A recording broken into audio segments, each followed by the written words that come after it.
Bienvenidos al episodio 12 de Política, Filosofía y Economía.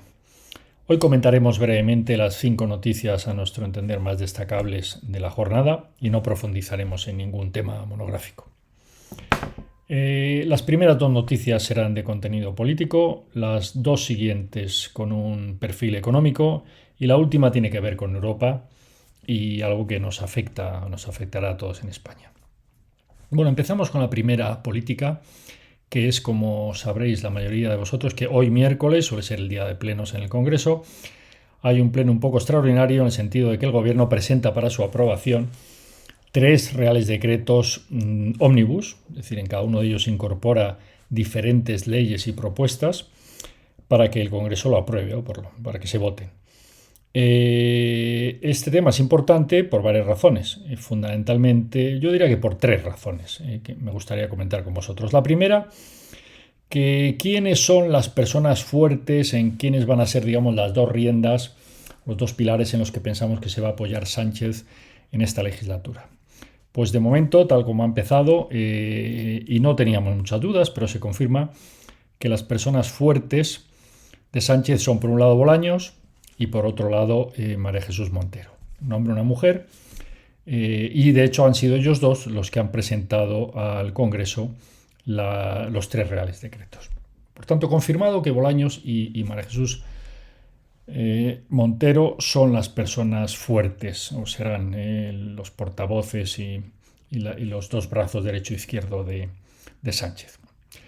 Segundo lugar, veremos, todavía no ha cerrado la sesión, si el Gobierno consigue el apoyo de todos sus socios y aliados, que son hasta 8 grupos parlamentarios, o por el contrario se encuentra con la sorpresa de que alguno de ellos vota en contra o se abstiene. De hecho, por lo que hemos oído esta mañana, Junts, como ya sabíamos, ha estado muy beligerante contra la forma de hacer las cosas de este Gobierno. Y poco más. Recordaros también que si no se aprobasen estas medidas, Bruselas o la Unión Europea no desembolsará los 10.000 millones de euros previstos que tendría que enviar ahora a España dentro del plan de resiliencia Next Generation. Por tanto, esto nos afectará al bolsillo de todos. La segunda noticia es en Galicia. Galicia parece que no, pero el reloj avanza. Quedan ya muy pocos días para las elecciones. Como sabéis, están convocadas, fueron anticipadas para el 18 de febrero. Y un dato importante es que el lunes próximo, el 15, termina el plazo para presentar los candidatos. Bueno, ya conocemos los candidatos de todos los partidos. No ha habido grandes sorpresas. Ya hemos comentado la escisión o la pelea entre Sumar y Podemos, como Podemos local de Galicia ha apoyado a Sumar. En cambio, Podemos Nacional, la voz de su fundador Pablo Iglesias, pues se opuso a esto y al final ha recomendado a sus afiliados votar al BNG.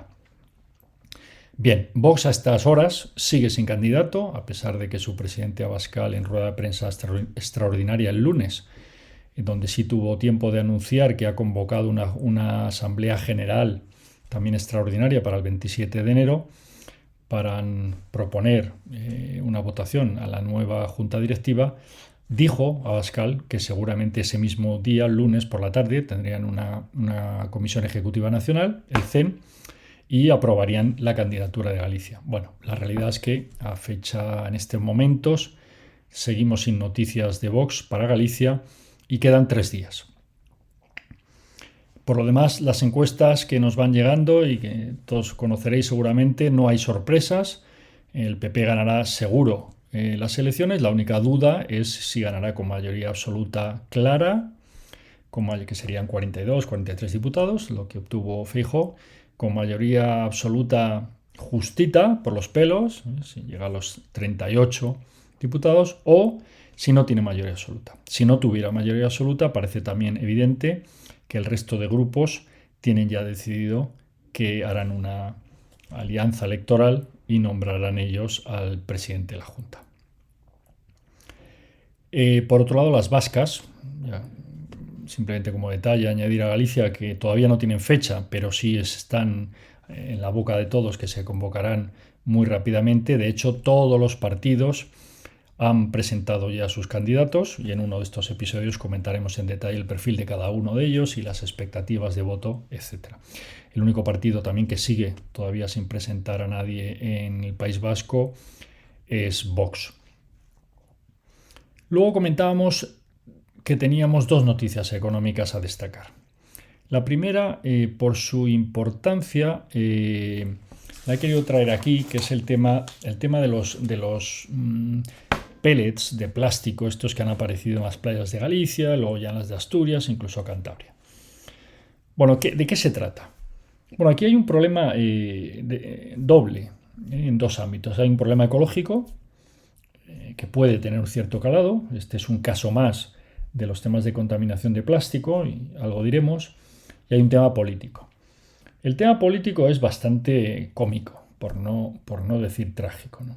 ¿Qué ocurre? Bueno, uno de estos grandes barcos contenedores que navegan por los mares, pues perdió al parecer 6 contenedores que llevan unas bolsas de plástico que en su interior están estos pellets, que son unas microbolitas con la que luego los fabricantes de plásticos pues fabrican sus plásticos. Imaginaos las botellas de refrescos o cualquier producto, digamos, de plástico normalmente se hace con estos pellets. ¿Qué ocurre? Estos contenedores caen al mar y algunos de ellos pues, evidentemente se abren, rompen, etcétera, las bolsas caen, se abren a su vez y todos estos pellets pues, van con las mareas, flotan. Entonces, esto supone desde luego una clara contaminación para la propia vida marina y llega a las playas y mancha o perjudica también las playas. Bien, lo grave, en nuestra opinión, es que el gobierno tenía conocimiento de esto, pero como es un tema transferido a las comunidades, son ellas las que tienen que decidir qué hace. Claro, estamos en elecciones en Galicia, tema delicado, y ¿qué ocurre con la vieja política? Que normalmente toman las decisiones pensando no lo que interesa al ciudadano, sino lo que interesa en ese momento al partido que está en el gobierno, que le pueda ayudar a ganar más votos o que le pueda evitar que se conozca una medida o algún asunto que le pudiera perjudicar. Por tanto, tienden a ocultar el tema o a retrasarlo. Esto ha sido así y al final, gracias en este caso pues a la opinión pública, a los medios de comunicación, era ya tan evidente que la sociedad iba muy por delante de los políticos locales y al final el gobierno de Galicia pues ha decretado la alarma 2, que ya permite que el Estado intervenga para ayudar a limpiar y a solucionar este problema. Y decía que tiene una segunda vertiente quizá más interesante, que tiene que ver con la ecología, que es un tema que cada día nos debe preocupar más, y la salud de nuestros mares. Y ya sabemos que hay demasiado plástico en el mar. El plástico sabemos que tarda, no sé, decenas, cientos de años en degradarse y que este tema tenemos que solucionarlo, por lo menos minimizarlo, ¿no? Entonces, bueno, nos hemos enterado, yo no lo sabía, que se está negociando a nivel mundial un tratado mundial sobre plásticos. Es decir, el tema del plástico está ya en la mesa de los organismos mundiales, se está tratando, tiene muchas implicaciones, como os podéis imaginar, porque el plástico es una parte fundamental de muchas cadenas de suministro, de muchos sectores, y hasta ahora pues, no se había tratado con la atención seguramente necesaria, como sí se ha hecho con otros materiales potencialmente peligrosos como son los hidrocarburos. Con el plástico todavía no hay una ley mundial, digamos, de cómo tratar los plásticos en el mundo. Quizá este caso más, que en este caso nos ha tocado a nosotros, pues ayude a la concienciación de que algo hay que hacer con los plásticos. La cuarta noticia que quería comentar con vosotros, económica, tiene que ver con España, pero trasciende nuestras fronteras, es el caso Grifols. Grifols, para los que lo conocéis, pero si queréis algo más de detalle, para los que no lo conocéis, es una empresa de origen catalán, familiar, muy exitosa en su sector, hace derivados de sangre, del plasma, y es una empresa que su fundador pues ya se ha retirado, la siguiente generación es la que está en el poder, en los cargos ejecutivos, pero es una empresa que ha crecido mucho, con una política muy ambiciosa, muy agresiva, podríamos decir, o ambiciosa, de adquisiciones. Tanto es así que llegaron a comprar uno de los grandes productores en su sector en los Estados Unidos, lo cual yo creo que siempre es loable que una empresa española se atreva a ir a uno de los mercados más importantes del mundo, seguramente el más importante en este sector, y plante una pica en Flandes o una bandera en ese mercado. Y esto hizo Grifols, con deuda. A raíz de eso pues entraron fondos de inversión, es decir, el capital se diluyó, pero la familia ha seguido controlando la empresa. ¿Qué ha ocurrido? Pues que uno de estos fondos bastante desconocidos para los que no son expertos en el sector, que además se llama Gotham, pues ha emitido un informe diciendo que, en su opinión, es una opinión que justifican con datos, Grifols está en realidad muchísimo más apalancada, es decir, tiene muchísima más deuda de la que reconoce oficialmente los balances. Y esto haría que su valor fuera prácticamente de cero. Es lo que decía Gotham en su informe. Evidentemente la compañía ha reaccionado negando estos temas en un primer momento y en un segundo momento pues ha hecho ya un informe más elaborado y más detallado que ha compartido con la comunidad financiera y con los analistas. Bueno, los efectos de esto fue que con la primera noticia las acciones llegaron a bajar un 40%. Estamos hablando de una empresa que llegaba a valer 10.000 millones de euros, 10 billones. Pues imaginaos, 40% de caída son 4 billones que se pierden en minutos, en horas en la bolsa. Esto se minimizó en las últimas horas con los mercados y la caída fue de en torno al 25%. Solo, entre comillas, solo 2.000 y pico millones de euros. Bueno, hoy veremos, especialmente los mercados americanos en Wall Street, cuando abra allí la bolsa, más o menos a las 3:30 hora española, veremos si realmente las explicaciones de la empresa han tranquilizado a los inversores o no.